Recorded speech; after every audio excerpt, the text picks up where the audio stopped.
Shalom à tous les frères et sœurs en Yahushua Mashiach, notre Seigneur Jésus-Christ. Je suis le frère Cel de l'île de la Réunion, je suis docteur enseignant de la parole de Dieu en Yahushua Mashiach. Nous sommes le 1er novembre 2025, nous sommes le samedi 1er novembre 2025, nous sommes dans l'île de la Réunion, dans le sud. Salutations à tous ceux qui me rejoignent sur la chaîne dans le monde entier. Et si je n'ai pas mentionné votre pays et que vous vous trouvez connecté à ma chaîne pour la première fois, soyez tous les bienvenus. Nous allons prendre un passage pour parler de la parole de Dieu.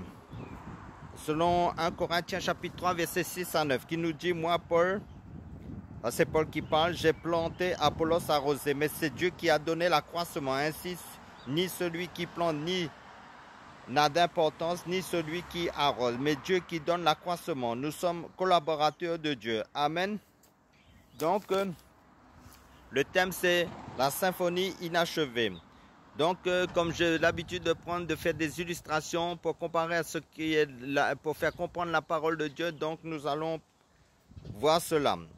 C'est à l'âge de 25 ans que le compositeur autrichien Frank Schweizberg 1987-1828 a composé une symphonie en fait célèbre appelée l'inachevé parce qu'elle ne comporte que 2 mouvements au lieu de 4 habituellement. Son succès ne s'est jamais démenti. Pourquoi inachevé?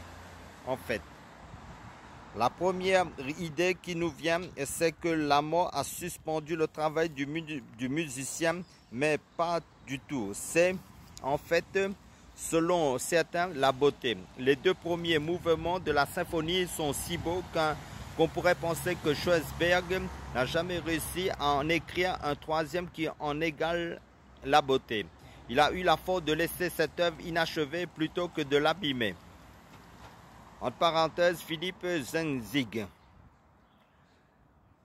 Laisser inachevé plutôt qu'abîmer, cela donne à réfléchir. Savons-nous laisser dans notre vie la place à ce que Dieu veut faire par d'autres?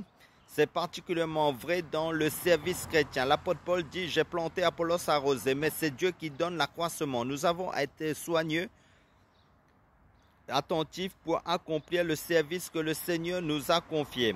Selon Colossiens chapitre 4 verset 17. En même temps, conscient de nos limites, en veillant à ce que notre service chrétien ne devienne pas un moyen de nous faire valoir auprès des autres, ou ne s'accompagne pas d'un sentiment d'exclusivité.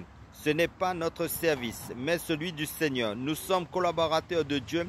C'est lui seul qui donne à la beauté à nos symphonies inachevées, qui achève parfaitement son travail par les moyens qui lui plaît d'employer. Amen, alléluia.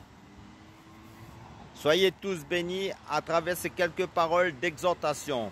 Laissons le Seigneur travailler nos cœurs en profondeur pour être à l'image de son Fils Jésus-Christ. Car quand le Seigneur commence une œuvre, il amène à la perfection. Amen. Alléluia. Car Jésus a dit: je bâtirai mon église et les portes du séjour des morts ne pourront point contre elle. Ce n'est pas les hommes qui bâtissent l'église, mais c'est le Seigneur lui-même qui a mis son Saint-Esprit dans la vie de ses élus, de ses serviteurs, pour travailler, pour œuvrer dans le corps du Christ, pour l'avancement de son œuvre. C'est vrai que nous apportons le message de l'évangile, nous exhortons, nous prêchons la parole, mais c'est le Seigneur qui fait croître la parole dans les cœurs. Car c'est le Seigneur qui bâtit son église. Alléluia. Amen. Soyez tous bénis.